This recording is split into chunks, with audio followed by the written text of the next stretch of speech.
Do you actually hate Dark Souls 2? Let me explain.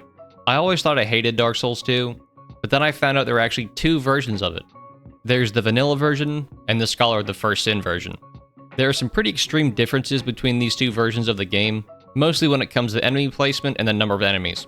The Scholar version increases the amount of enemies in practically every single area of the game. To me, this just made going through the game feel incredibly frustrating for the sake of being frustrating. And it also gives the game an artificial difficulty. Take the Shrine of Amana, for example. In Scholar of the First Sin, I hated this area and had to force myself to continue the game once I got to it. There are so many enemies that are spamming spells at you simultaneously, and just about every time you step into the water, you've got a small horde of enemies waiting to jump on you. In the vanilla version though, this area is so much better because it has 20 less enemies. By comparison, it almost feels empty. This applies to almost every single area in the game. Another key difference between the two versions is the usage of fragrant branches of yore, which are used to unpetrify statues that block your path. In vanilla, there are 6 statues that require a branch, and you can get 8 per new game cycle, which gives you some leeway in which statues you want to unpetrify.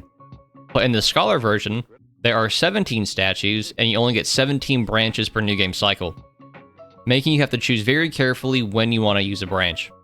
This made it incredibly tedious and annoying to deal with in my opinion, and it's just kind of overkill.